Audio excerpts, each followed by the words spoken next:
আসসালামু আলাইকুম। আমের সিজনে ম্যাঙ্গো আইসক্রিম না বানালে কিন্তু আপনি বিশাল বড় অন্যায় করে ফেললেন। Just kidding. তবে যাই বলেন, আম আমাদের জাতীয় ফল না হলেও 100 ওয়েজ আছে আমকে প্রেজেন্ট করার, আর তার মধ্যে ম্যাঙ্গো আইসক্রিম হচ্ছে শো স্টপার। এই তীব্র গরমে 1 অথবা 2 স্কুপ ম্যাঙ্গো আইসক্রিম খেলে কিন্তু খুবই রিফ্রেশিং লাগে। সো আর কথা না বাড়িয়ে চলুন বানিয়ে ফেলি ম্যাঙ্গো আইসক্রিম।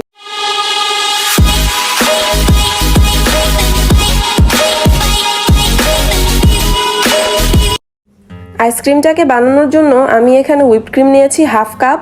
আমি এখানে ভিভো হুইপড ক্রিম ব্যবহার করেছি, তবে আপনারা চাইলে যে কোনো ব্র্যান্ডের ক্রিম ব্যবহার করতে পারেন। আর এখন আইসিং সুগার দিয়ে দিলাম 1/4 কাপ।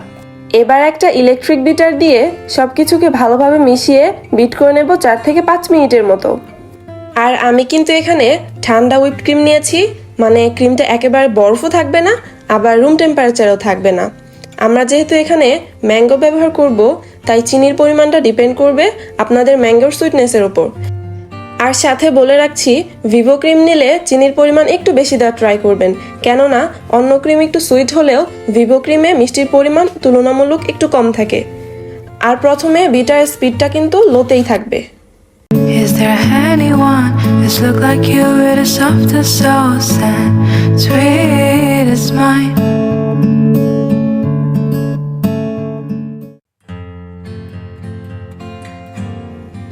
চার থেকে 5 মিনিটের মতো ক্রিমটাকে বিট করে নিয়েছি।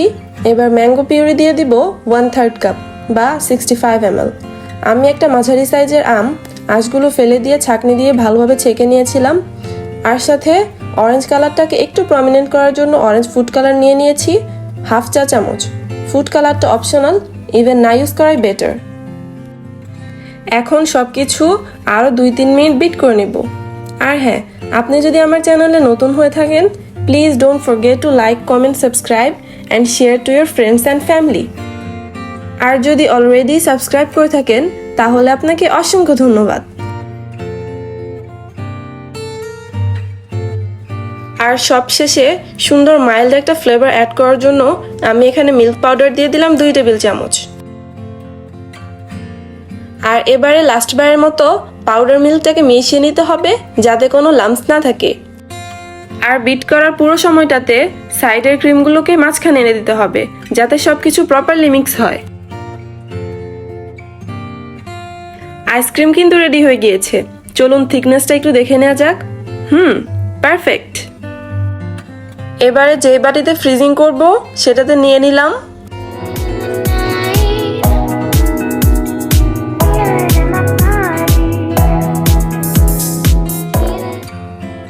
এবার একটা ক্লিন র্যাপ দিয়ে ভালোভাবে কভার করে ফ্রিজিং করব 5 থেকে 7 ঘন্টার জন্য, বা যতক্ষণ পর্যন্ত না আইসক্রিমটা জমে যায়। Now it's ready to serve. এই আইসক্রিমটা বাসায় একবার বানালে টাকা খরচ করে দোকান থেকে আইসক্রিম কিনতেই ইচ্ছে হবে না। আর এই আইসক্রিমটাকে কিন্তু আপনারা ডিপ ফ্রিজারে সংরক্ষণ করতে পারবেন 15 থেকে 20 দিনের জন্য। সো আজকে এখানেই বিদায় নিচ্ছি, দেখা হবে নতুন কোনো পর্বে। সবাই ভালো থাকবেন, সুস্থ থাকবেন। আল্লাহ হাফেজ।